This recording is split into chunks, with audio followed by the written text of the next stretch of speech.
জানিয়ে দেব গুরুত্বপূর্ণ আপডেট আন্তর্জাতিক সংবাদ। শুরুতেই সংবাদ শিরোনাম, পরে বিস্তারিত। গাজায় ইসরায়েলি বাহিনীর হামলায় আরো ৭৬ ফিলিস্তিনি নিহত। আরো জানিয়ে দেব কাশ্মীরে গোলাগুলিতে ভারতীয় সেনা নিহত। এরপর যা থাকছে, কাশ্মীরে নিজ অস্ত্রের গুলিতে ভারতীয় সেনার মৃত্যু। সর্বশেষ জানিয়ে দেব মার্কিন ভিসা নিয়ে বিদেশি শিক্ষার্থীদের দুঃসংবাদ।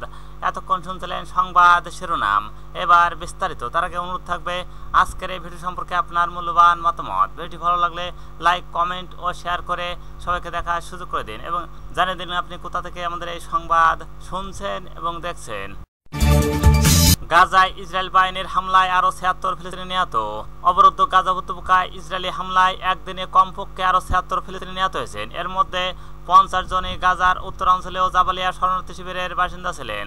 পাশাপাশি আহত হয়েছেন আরো অন্তত ১৮৫ জন। শুক্রবার ভোর থেকে গাজা জুড়ে এই নিহতের ঘটনা ঘটে। গাজা চিকিৎসা সূত্রে বরাদ দিয়ে এই খবর জানিয়েছেন খবর আল জাজিরার।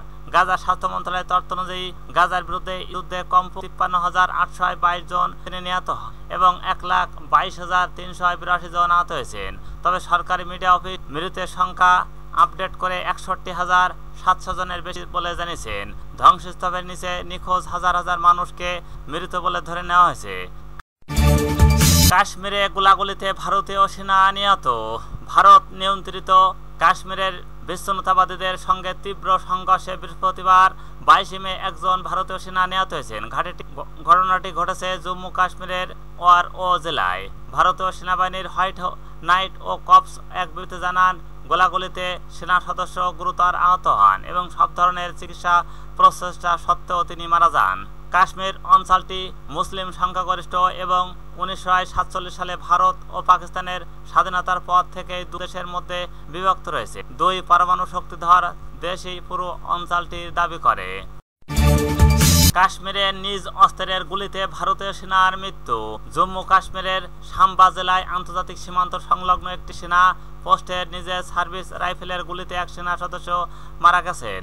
রোববার ১৮ মে বিকেলে ৪:৩০টার দিকে এই ঘটনা ঘটে। মৃত সেনা সদস্যর বয়স ২৮ বছর। তেলেঙ্গানার বাসিন্দা ছিলেন। তিনি সীমান্তবর্তী ও সারস ও বর্ডার আউট পোস্টের প্রহরীর দায়িত্ব ছিলেন। সেই সময় তার সার্ভিস রাইফেল থেকে গুলি ছুটে যায় এবং ঘটনাস্থলে তার মৃত্যু হয়। প্রাথমিক তদন্তে জানা গেছে এটি আত্মহত্যার ঘটনা হতে পারে। তবে কি কারণে তিনি এমন চরম পদক্ষেপ নিলেন তা এখনো পরিষ্কার নন বলে জানিয়েছেন কর্মকর্তারা।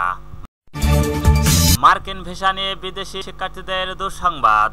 বিদেশি শিক্ষার্থীদের ভিসা নিয়ে দুঃসংবাদ দিয়েছে যুক্তরাষ্ট্র। দেশটি জানিয়েছে মার্কিন প্রেসিডেন্ট ডোনাল্ড ট্রাম্পের প্রশাসন বিদেশি শিক্ষার্থীদের জন্য ভিসা প্রক্রিয়া সাময়িকভাবে স্থগিত করেছে। মঙ্গলবার ২৭ মে আল জাজিরা এক প্রতিবেদনে এই তথ্য জানানো হয়েছে। প্রতিবেদনে বলা হয়েছে, মার্কিন প্রেসিডেন্ট ডোনাল্ড ট্রাম্পের প্রশাসন বিদেশি ছাত্রদের জন্য ভিসা প্রক্রিয়াকরণ সাময়িকভাবে স্থগিত করার সিদ্ধান্ত নিয়েছে। মার্কিন পররাষ্ট্রমন্ত্রী মার্কো রুবিওর এক অভ্যন্তরীণ স্মারকপত্র অনুযায়ী এই নির্দেশ জারি করা হয়েছে। মঙ্গলবার মার্কিন গণমাধ্যম ব্যাপকভাবে প্রকাশিত স্মারকপত্রে বলা হয়েছে, দূতাবাস এবং কনসুলেটগুলোকে পরবর্তী নির্দেশ না দেওয়া পর্যন্ত ছাত্র এক্সচেঞ্জ ও ভিসার জন্য কোনো অতিরিক্ত অ্যাপার্টমেন্টের অনুমতি না দেওয়ার নির্দেশ দেওয়া হয়েছে।